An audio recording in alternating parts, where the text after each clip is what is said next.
Sacrifice, mon corps et mon esprit. Accepte mon offrande, bien-aimé Fils de Dieu, et que sur moi descende la flamme du Seigneur.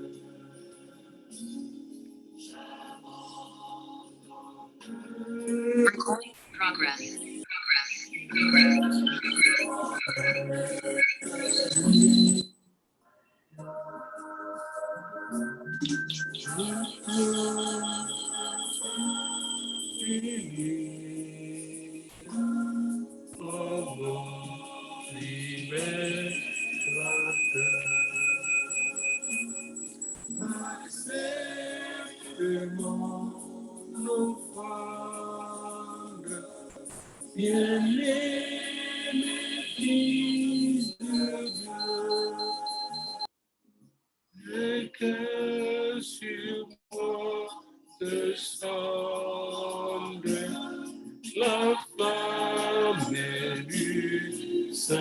Dieu.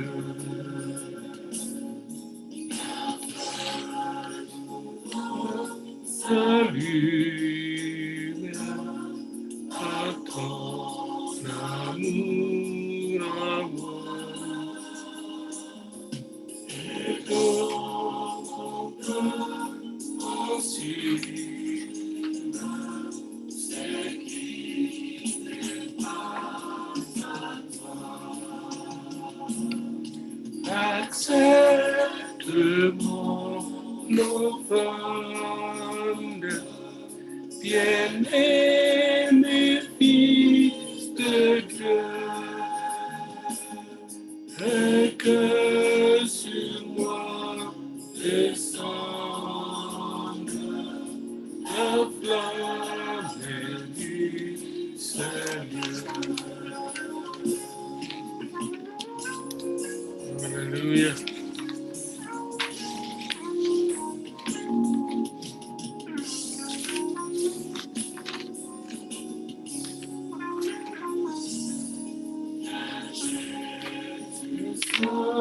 Mon maître, à ton nom racheté, sans racheter, je veux être amour d'éternité. Accepte mon offrande, bien-aimé Fils de Dieu, et que sur moi descende la flamme du Seigneur. Accepte mon offrande,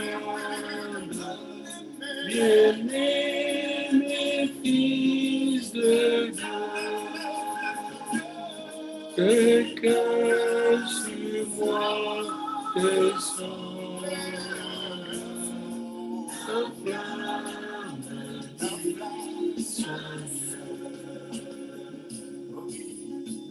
Alléluia.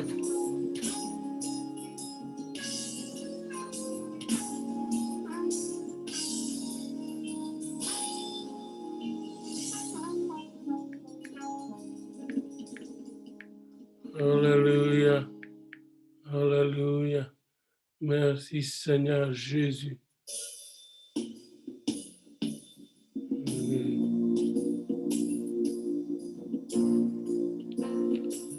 Gloire et louange à toi Seigneur. Alléluia.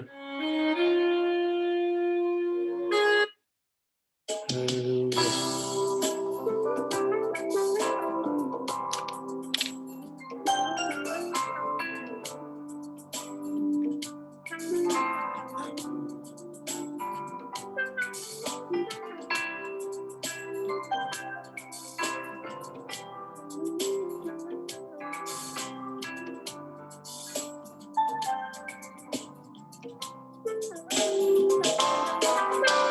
Jésus par ton sang précieux, enlève mon iniquité. Regarde-moi du haut des cieux, dis-moi que tu m'as pardonné. J'ai dans mon erreur gardé là, mais j'entends ta voix.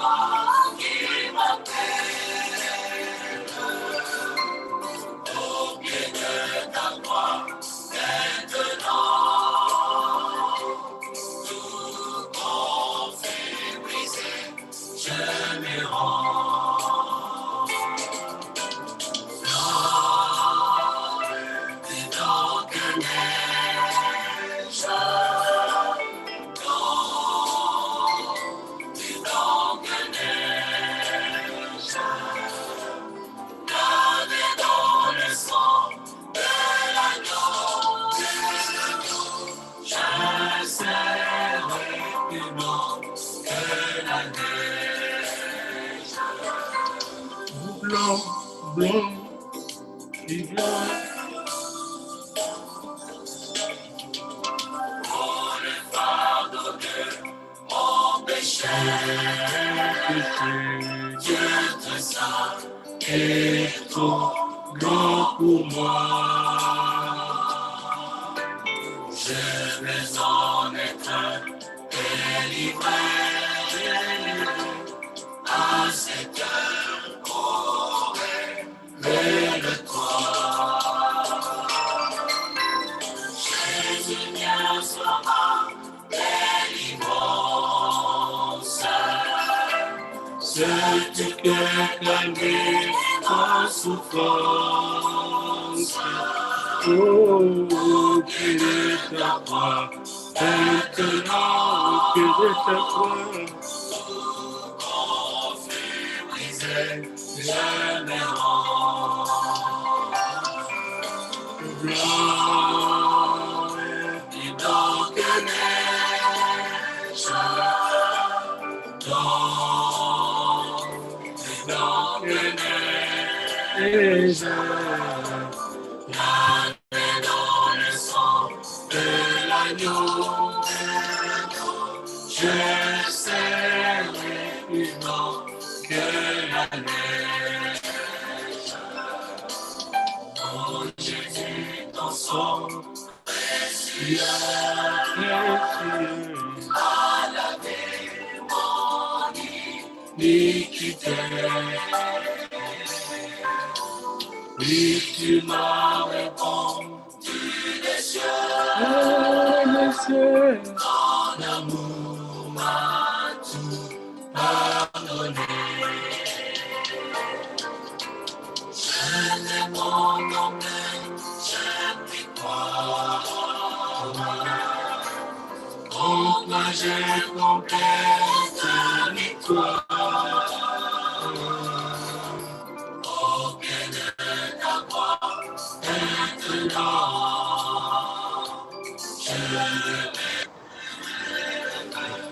qui Enfant,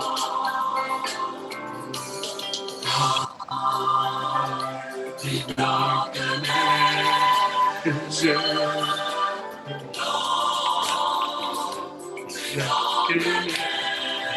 Notre invité de Marc est arrivé enfin. Je l'ai cherché au téléphone. Mon cœur est plus blanc que la neige. Nous sommes donc là, finalement. On a enregistré quelques chants en attendant notre invité de Marc, Pasteur Michel, qui est là en ligne avec nous. Alléluia. Alors aujourd'hui, nous allons continuer avec la deuxième partie de notre texte de Matthieu 24, à partir du verset 36 jusqu'au verset 51. Et avec ce parallèle aussi, aujourd'hui, on va répondre sur cette grande question: quand est-ce que la fin du monde aura lieu? Je pense que Pasteur Michel a une réponse précise, claire pour nos bien-aimés. Quand est-ce que la fin du monde aura lieu? Ça, c'est la question, n'est-ce pas, qui vaut $1 million. Yes, yes. On va juste se retremper un peu d'hier. On commençait avec le verset 35, papa. Amen. Le ciel et la terre passeront, mais mes paroles ne passeront point. Alléluia. Hein? Tout va passer. Le ciel et la terre, mais la parole du Seigneur est éternelle. Amen. D'ailleurs, dans Jean 10, au verset 35, il est écrit que l'Écriture ne peut être abolie. Amen. Amen. Dans Jean 10, 35. Donc, c'est pas mal clair. Au verset 36, pour ce qui est du jour et de l'heure, personne ne les connaît. Mhm. Les anges des cieux, ni le Fils, mais le Père seul. On avait commencé un petit peu hier à discuter de ça, là.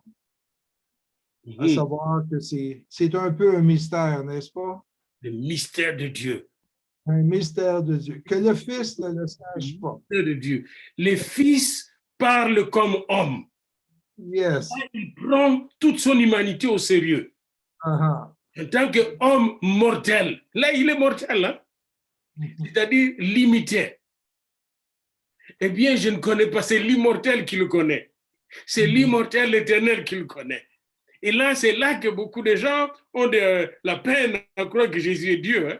Mais Jésus savait ses limites quand il était ici sur la terre. C'est pourquoi Dieu lui a tout donné.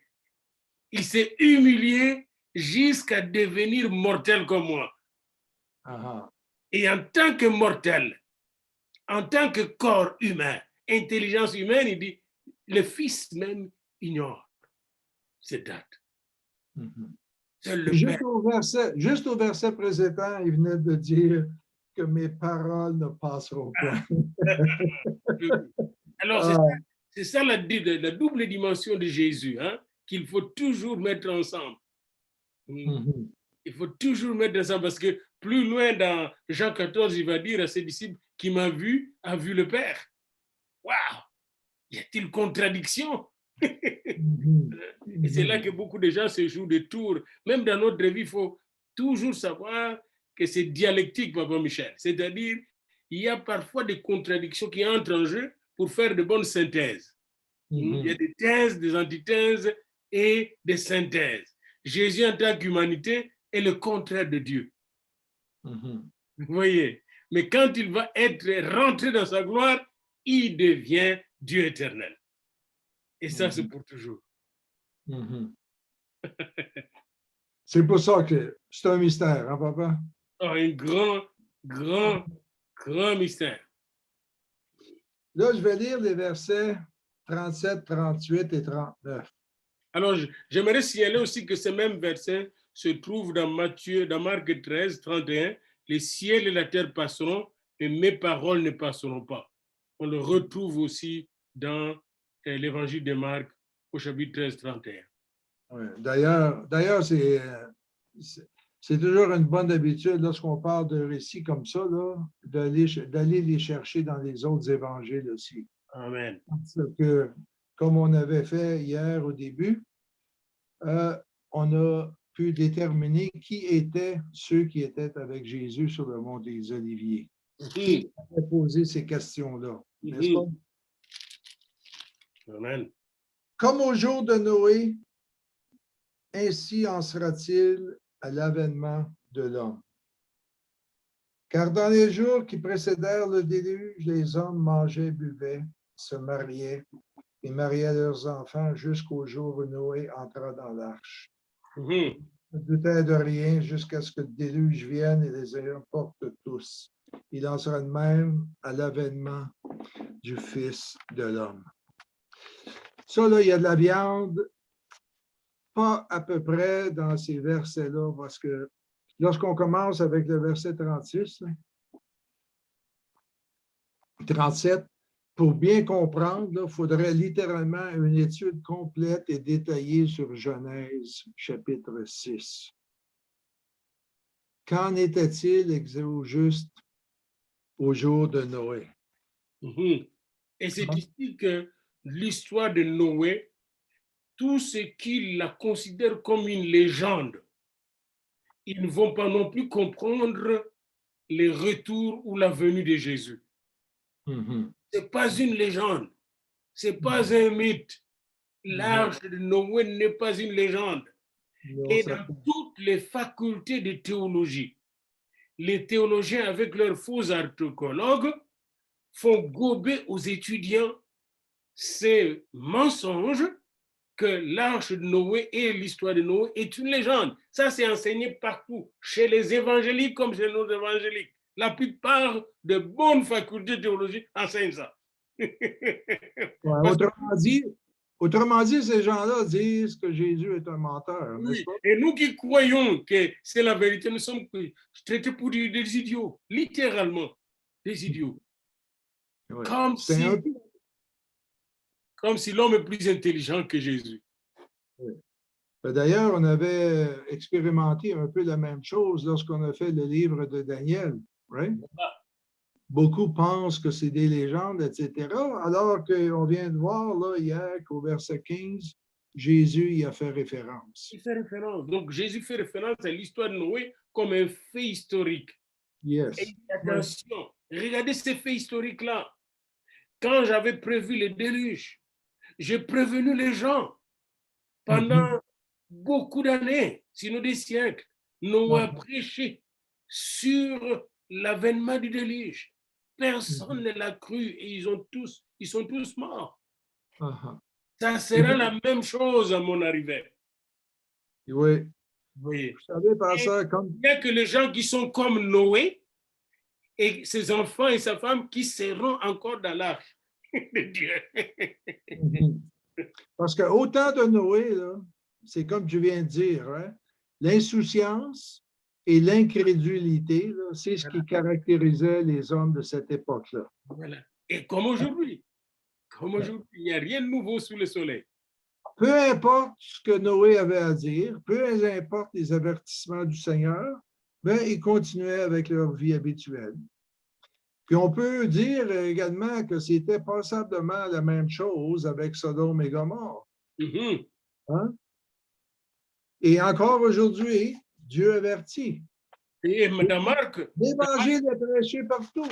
Dans Marc, justement, Jésus compare son avènement à l'histoire de Lot, la femme de Lot, etc. Exactement. Et donc, les deux événements sont très historiques. Oui, oui, oui. Puis c'est toujours le même pattern, papa, right? Bien sûr que Dieu avertit, mais à un moment donné, lorsqu'on parle de l'arche, bien, Dieu a fermé la porte. Hein? Et le déluge a submergé la terre. Même chose avec Sodome. Dieu a averti, mais un jour, le feu est tombé sur Sodome. Et nous sommes en train de vivre des avertissements de Dieu maintenant. C'est ça. Ne soyons pas distraits. Il y a des avertissements. Moi, je viens de perdre des gens là, mais des gens alors honnêtes, droits là, et puis qui marchent avec Dieu. Puis, quand à chaque fois j'entends leur mort, c'est comme si on les enlevait, comme si on partit. Il y a un événement que Dieu prépare. Nous devons être vraiment, et je n'ai jamais doublé de temps de prière que maintenant. C'est tout ce que je sais, c'est que Dieu me réveille tôt le matin, puis me garde en prière. Oui, puis Dieu, c'est le même patron hein, qui le dit tout le temps. Et là, le Seigneur nous avertit, Puis un jour, ben, il va venir chercher ses élus. Oui. Et il me donne des dégoûts de péché, les dégoûts de péché et le goût de la sainteté, le goût de Jésus. Hein? Alléluia. J'ai même peur de pécher avec ma langue quand je dis quelque chose. Maintenant, il y a quelque chose là, je sens que la sanctification est là. Puis au temps de Noé, papa, c'était une génération perverse. Right? Perverse comme maintenant, comme plus que maintenant même. C'est ça. Le focus était le plaisir et l'amour de soi. Puis, lorsque vous regardez le chapitre 6, là où on fait référence à Noé, là, on parlait de mariage, de fils de Dieu, avec les femmes des hommes, donner naissance au Néphilim. Là, on parlait de géants. Autrement dit, là, c'était... il y avait des mariages de toutes sortes. Toutes sortes. Attitude, indifférence concernant qui on mariait et qui nos enfants mariaient. Ils ont décidé de définir eux-mêmes le mariage. Essentiellement. C'est la définition de Dieu. Oui. Puis, lorsqu'on lit tout ça, c'est essentiellement l'avertissement de Jésus que la dernière génération sera tellement préoccupée par le plaisir là, et l'orgueil, l'estime de soi, là, que les familles vont s'effondrer.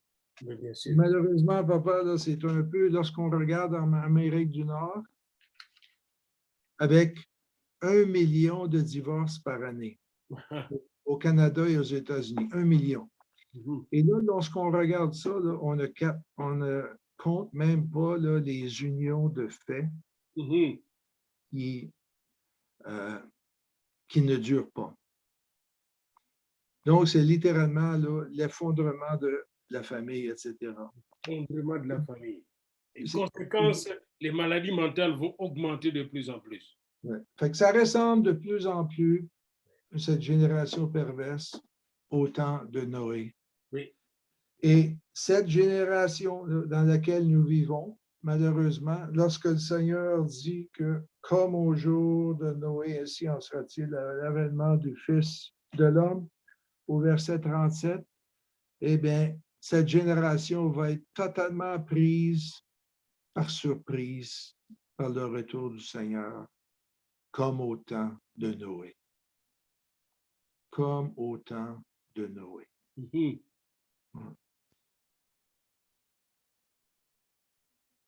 Encore une fois, tout un sujet de prière, pasteur, n'est-ce pas? Et vous allez voir, cette génération sera prise par surprise comme par surprise, mais les enfants de Dieu ne seront pas surpris comme Noé. Non. Les enfants de Dieu ne seront pas surpris. Là, Je peux vous donner déjà 1 Thessaloniciens 5,4. 1 Thessaloniciens 5,4 nous dit, mais vous, frères, vous n'êtes pas dans les ténèbres pour que ce jour vous surprenne comme un voleur. Amen. Tous des enfants de lumière et des enfants du jour.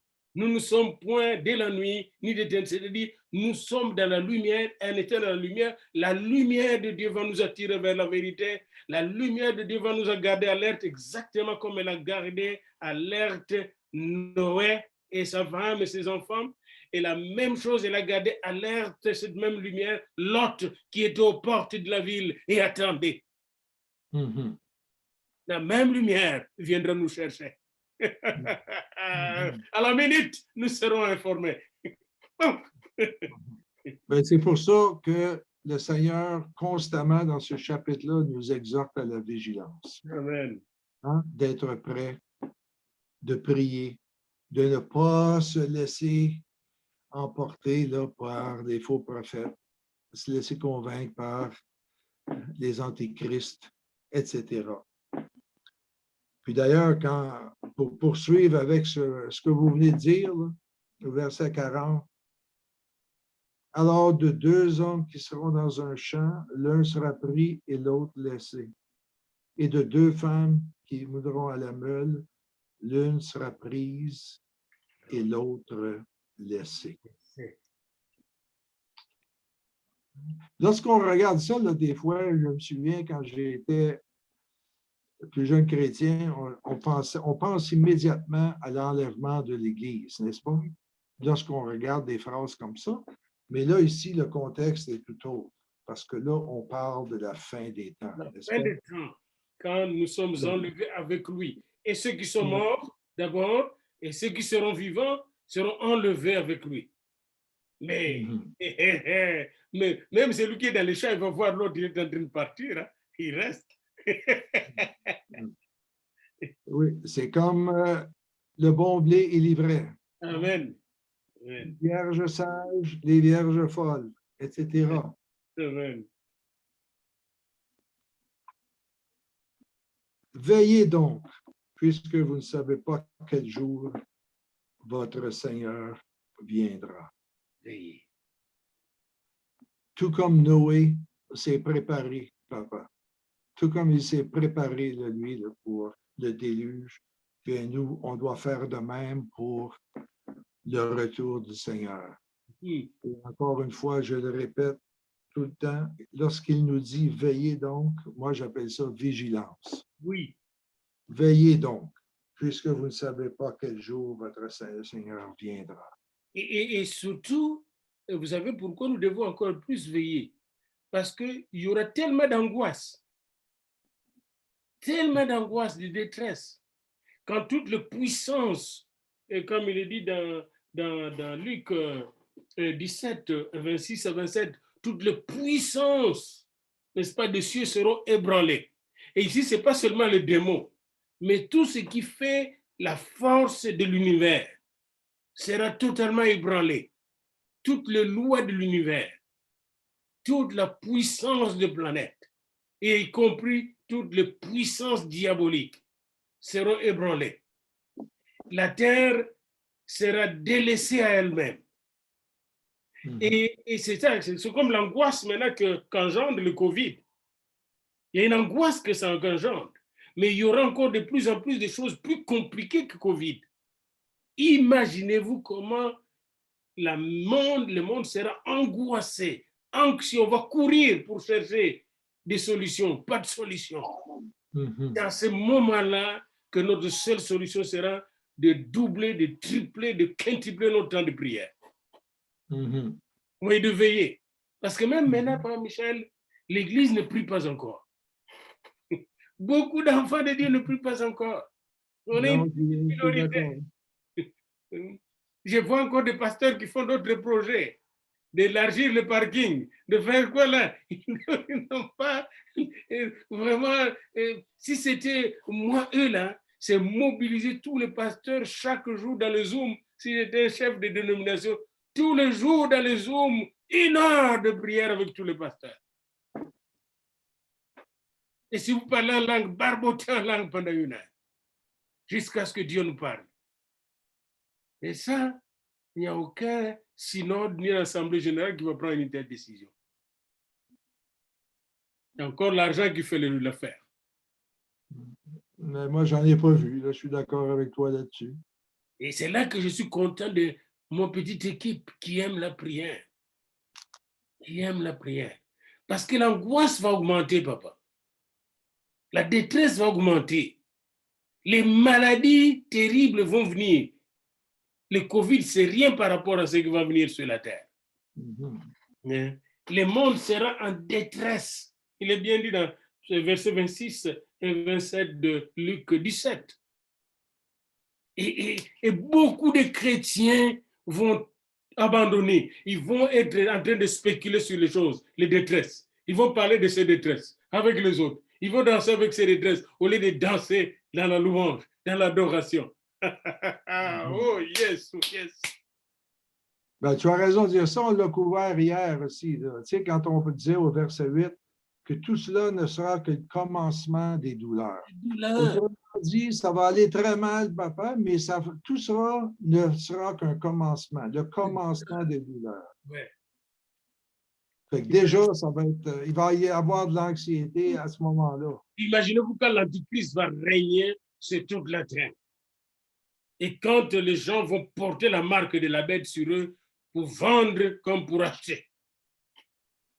Et quand maintenant le plaie que Dieu a prévu, on va verser, n'est-ce pas, les cuves de la colère de Dieu. Comment sera la terre?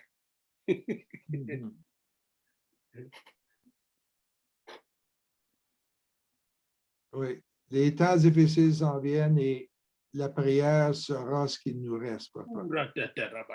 Pour s'encourager les uns les autres, prier ensemble, pour se réconforter, pour se consoler. Alléluia. Et ceux qui vont prier, Dieu va leur donner la force. Ils vont avoir des prières prophétiques, des prières solides, des prières puissantes qui vont confondre, n'est-ce pas, l'ennemi. Ils vont avoir des prières d'autorité, papa. Ils vont prier, ils vont même voir en priant. Il y a de la puissance dans la prière. Plus j'entre dans la prière, plus je réalise que c'est la dernière puissance que Dieu nous a donnée.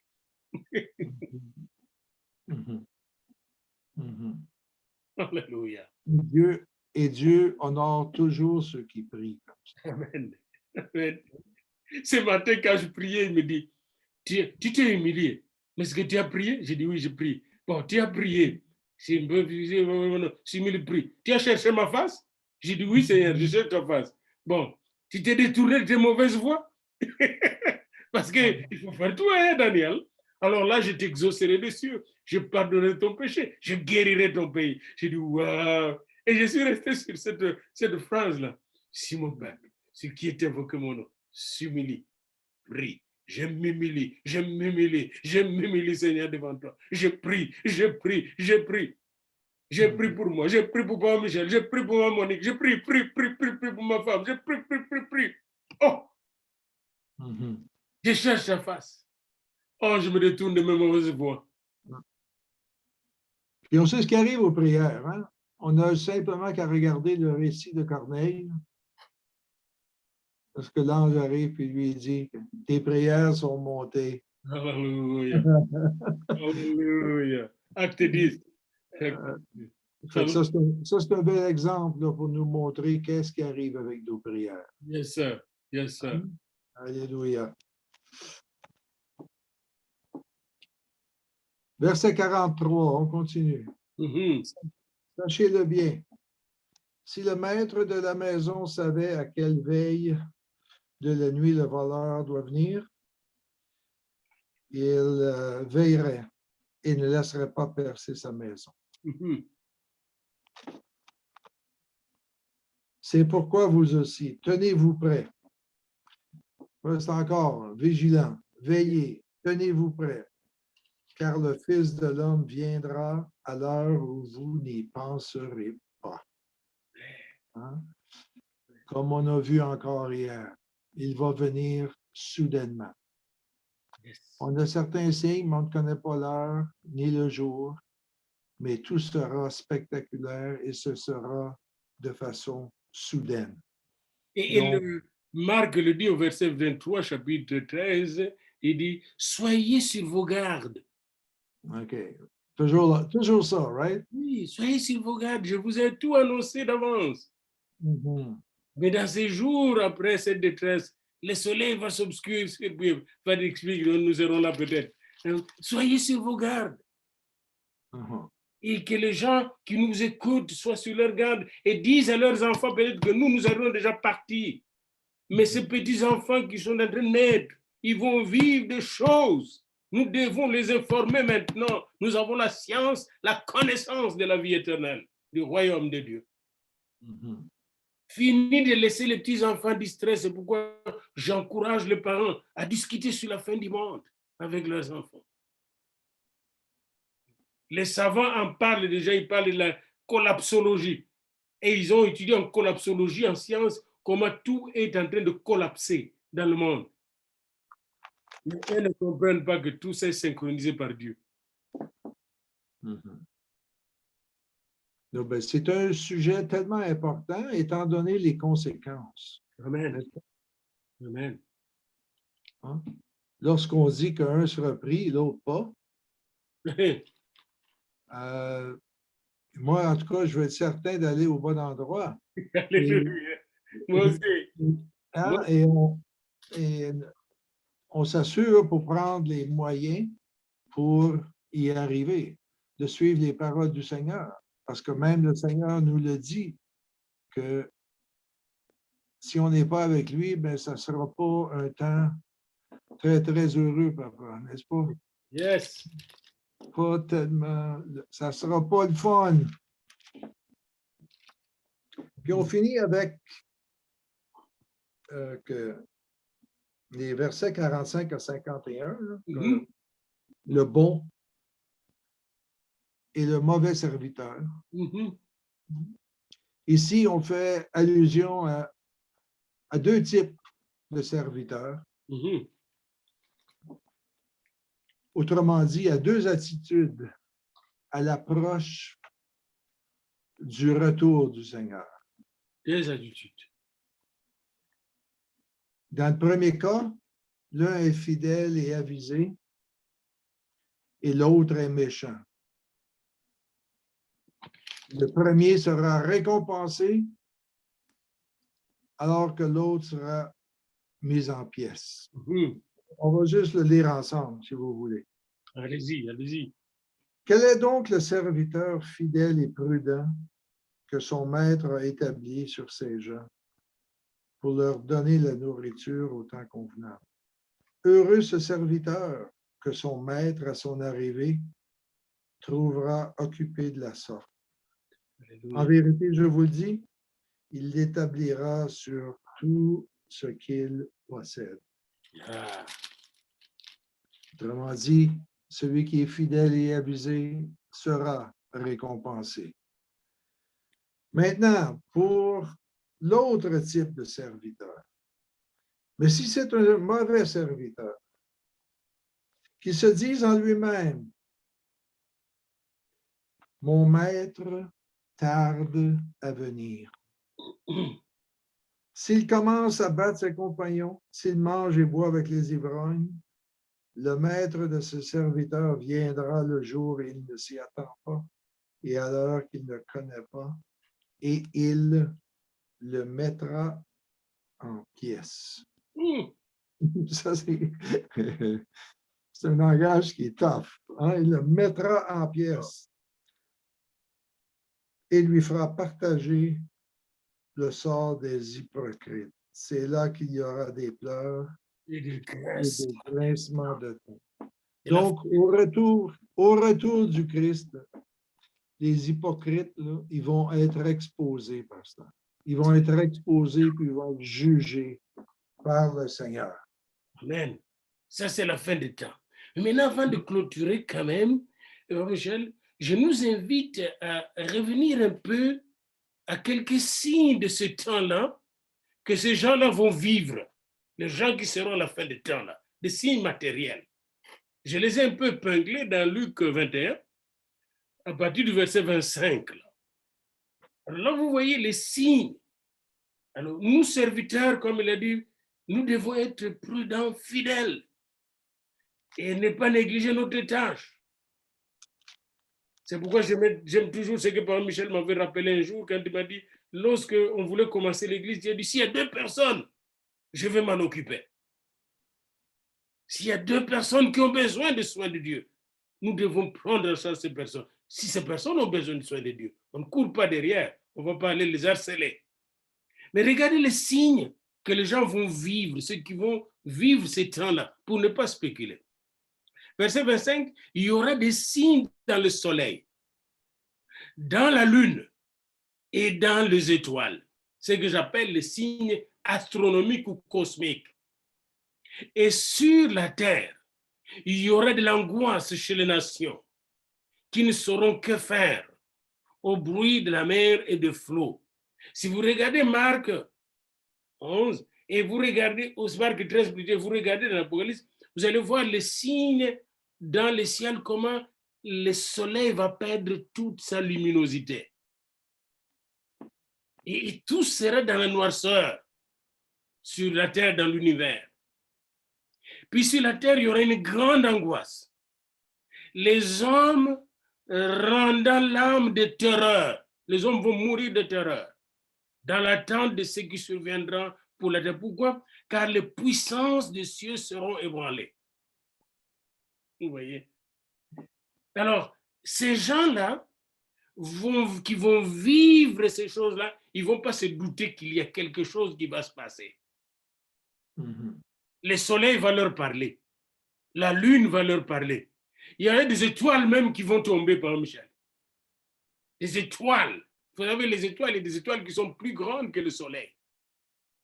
Elles vont tomber du ciel sur la terre, la petite terre, la belle terre. Merveilleuse, elle était créée, mais elle a péché, souillée par le péché. Alors, ce sont des signes quand même qui ne trompent pas en ce moment-là. Les gens vont voir, le soleil trompe. Mhm. Le soleil ne brille plus. La lune ne brille plus. Parce que si le soleil ne brille plus, la lune ne va pas briller. Et le soleil et les étoiles vont tomber. Il n'y aura pas besoin d'interprétation. Les étoiles vont tomber par la chute des étoiles. Mhm. Et je dirais, partout là même, la terre va trembler. Parce que quand vous allez dans la Bible, vous allez voir, les tremblements de terre qui auront lieu en ce moment-là sont plus graves que n'importe quel tremblement. Les volcans qui vont sortir en ce moment-là, sont plus graves que le petit volcan de chez nous ou de Islande. Mhm. Et ceux qui seront enfants de Dieu à ce moment-là, vous savez pourquoi Dieu a écourté cette période, hein? Ça serait pas facile de rester fidèle à Dieu. C'est toujours par sa grâce, comme aujourd'hui d'ailleurs. Mhm. Voilà un peu les petites choses que je voulais ajouter, Michel. C'est tremblement de terre, c'est la lune qui va cesser de donner lumière, le soleil qui va cesser de donner sa grande lumière, l'angoisse qui sera partout. Aujourd'hui, quand je suis venu au Canada, ce qui m'a frappé, c'est des maladies psychologiques. Il y en a plus ici que dans nos villages. Mais je vis directement à cause de la pression. Il y a une pression dans cette civilisation urbanisée, cette civilisation d'argent. Il y a beaucoup de pression, beaucoup de stress. Je comprends ça, moi. Beaucoup d'Africains ne vont pas comprendre comment quelqu'un qui a beaucoup d'argent, une belle maison, va-t-il se suicider. Mais rendez-vous compte qu'à la fin des temps, les oppressions seront grandes encore, les détresses seront grandes encore. Mhm. Mhm. Vous savez, pasteur, le bonheur, ce n'est pas nécessairement quelqu'un qui a beaucoup d'argent. Mhm. Oui? Mhm. Oui. Le bonheur, être heureux et relax, etc., là, ça n'a rien à voir avec les biens matériels. Mhm. Et évidemment, c'est peut-être difficile à comprendre pour quelqu'un qui n'a rien. C'est ça. Mais nous, ici, au Canada, il y a comparativement avec l'Afrique, par exemple, ben ici, tout le monde a tout. Oui. Même ceux qui sont sur le bien-être social vivent très bien comparativement aux pauvres qui sont en Afrique, qui n'ont pas d'eau potable, etc., dépendamment des conditions. Mais lorsqu'on a le Seigneur, papa, lorsqu'on a cette espérance, lorsqu'on sait ce qui s'en vient, lorsqu'on sait que notre futur est assuré. Lorsque je regarde la télévision, là, des commanditaires, des banques et des institutions financières, etc., tout le monde, même dans les milieux de travail, on parle beaucoup de REER, n'est-ce pas? Mhm. De planifier pour nos vieux jours, pour les quelques années qui vont nous rester, là, après avoir cessé de travailler. Tout le monde planifie pour ces quelques années-là. Et moi, là, ça me désarme absolument là, de parler avec des gens comme ça qui, OK, c'est très bien. Je suis le premier à conseiller aux gens de préparer pour ces quelques années-là. Mais est-ce que tu prépares pour l'éternité, par exemple? Wow. Ça c'est long. Ça, c'est long. Très, très long. Il y a seulement que deux choix à faire. Right? Comme on vient de lire ici encore une fois, l'un sera pris et l'autre sera laissé. L'un sera pris et l'autre sera laissé. Où serais-je, Seigneur? Les deux serviteurs, l'un sera récompensé, l'autre sera mis en pièces. Wow.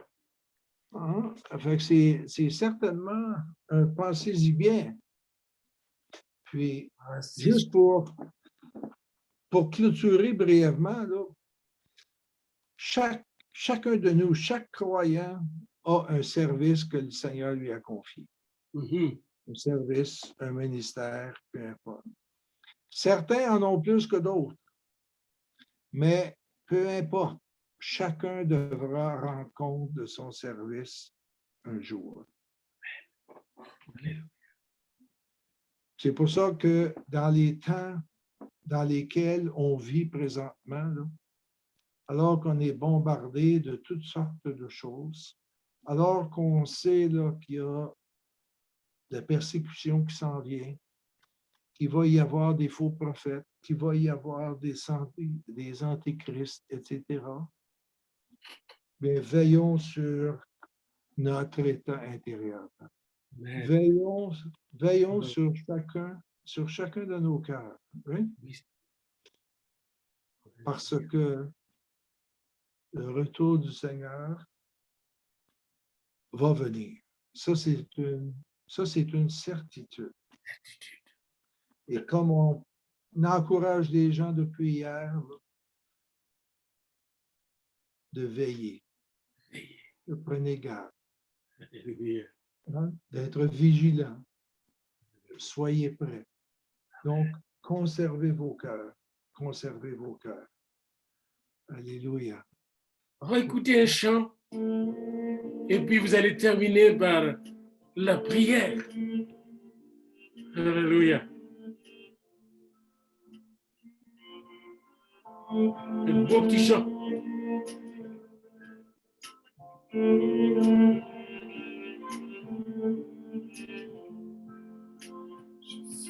Heureux car Jésus m'a sauvé. Dans son amour, il m'a tout pardonné. Voilà pourquoi je me mets à chanter. Je suis heureux car Jésus, la seule chose qui nous rend heureux. Je suis heureuse car Jésus m'a sauvé. Dans son amour, il m'a tout pardonné. Voilà pourquoi je me mets à chanter.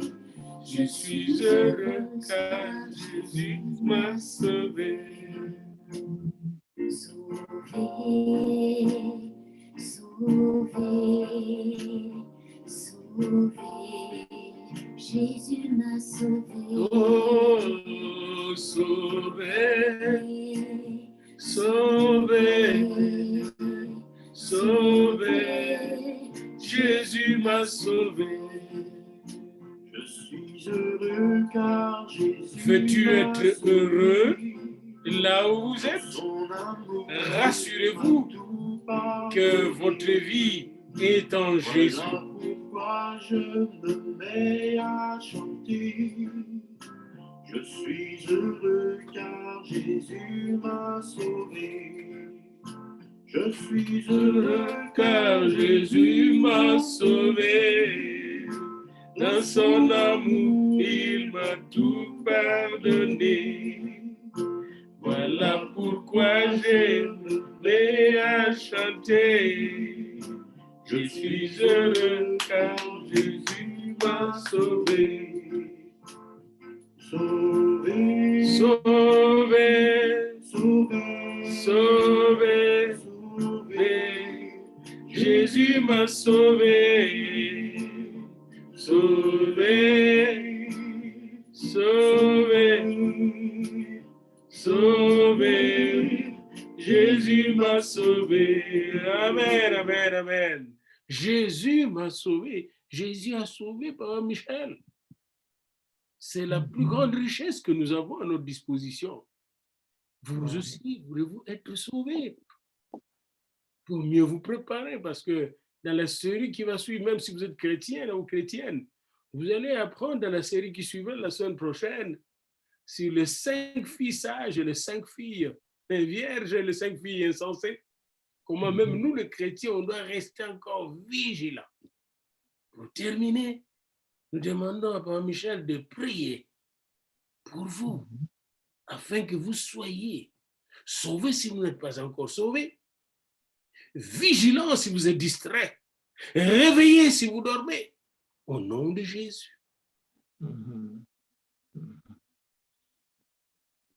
Oui, le Seigneur est tellement bon. Il nous aime tellement qu'il a donné son Fils. Et tu sais, papa, nous avons tous péché. Hein? Tous péché. Et nous avons tous besoin d'un sauveur. Yes. Peu importe qui nous sommes, nous avons besoin d'un sauveur. Yes. Puis il n'y en a seulement qu'un seul. Un seul. Un seul qui peut nous sauver.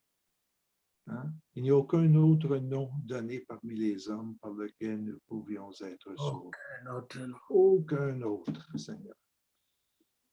Et si on demeure dans l'état où nous sommes, bien, le salaire du péché, C'est la mort.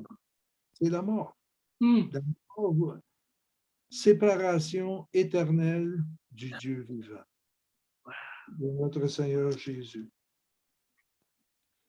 Mais le salaire du péché, c'est la mort, mais le don gratuit de Don Dieu, gratuit. Alléluia. c'est la vie éternelle. La vie éternelle. Don gratuit. Quel cadeau! Quel Puis un autre merveilleux verset dans Éphésiens qui dit que, car c'est par grâce que nous sommes sauvés. sauvé par grâce. Par grâce, ça veut dire que c'est non mérité. Non mérité. Car c'est par grâce que nous sommes sauvés par le moyen de la foi. Donc, il faut croire. Par le moyen de la foi. Croire. Ce n'est point par les œuvres, afin que personne ne se vende. Encore une fois, c'est un cadeau. C'est un merveilleux cadeau. Alléluia. Tout concerne la foi. Yes. C'est facile aujourd'hui d'être distrait. Il y a des milliers de religions, des milliers de sectes, toutes sortes de faux prophètes et de faux enseignants qu'on peut entendre là, sur l'Internet. Puis des fois, la différence est subtile. C'est très subtil, c'est facile de se laisser emporter, de se laisser convaincre par des gens comme ça qui ont la parole facile. Peut-être que des gens qui vont tenter de vous convaincre en prenant soin de certains besoins matériels que vous avez, etc. Mais Jésus, c'est le pain de vie. Pain de vie. Jésus, c'est le pain. La nourriture qui est absolument essentielle pour notre âme. Hein? Et comme on encourage souvent les gens, c'est pas compliqué. Si tu as le Fils, tu as la vie.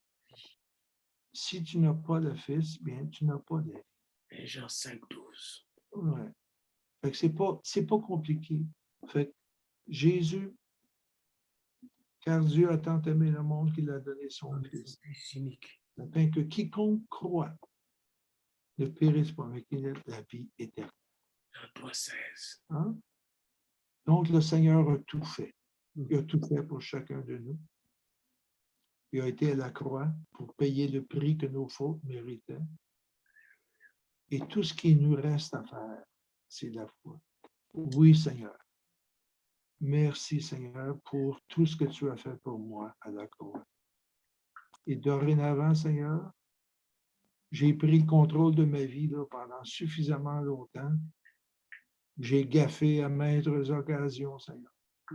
Et là, aujourd'hui, je veux te suivre, Seigneur. Je te donne le contrôle de ma vie, Seigneur. Prends le volant, Seigneur.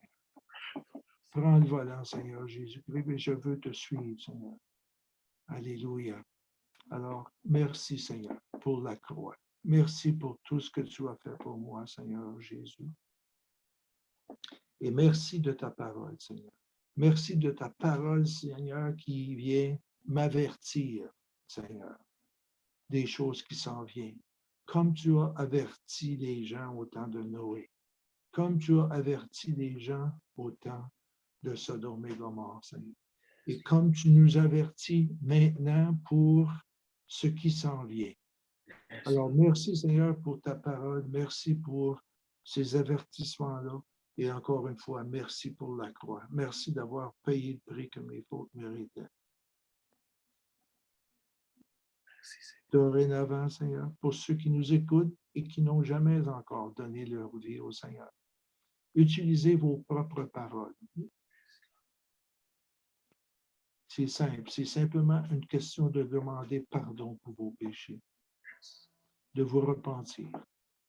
Autrement dit, changer de direction. Si tu t'en vas à l'est, va-t'en à l'ouest. On change notre vie, on se détourne de nos mauvaises voies. Et deuxièmement, on place notre confiance dans le Seigneur. Hein? On l'accepte comme notre Seigneur et Sauveur. Et si vous avez fait cette prière-là, alléluia, vous êtes sauvés. La parole du Seigneur. Alléluia.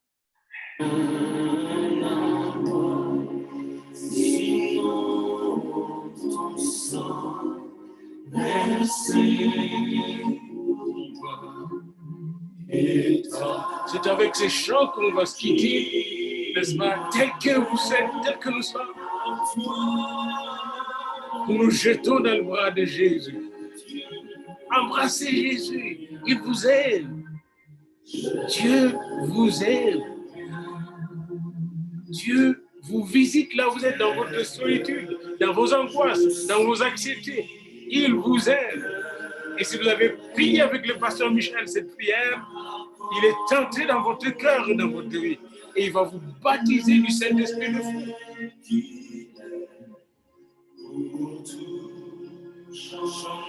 Donnez-nous les nouvelles au sujet de votre décision et nous allons vous accompagner jusqu'aux eaux de baptême.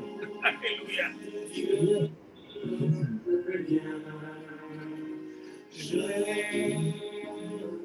C'est sur ce chant, Pasteur Michel, que nous mettons fin à notre émission d'aujourd'hui. Et ne manquez pas à nos 2 émissions de la semaine prochaine sur Matthieu 25. Amen.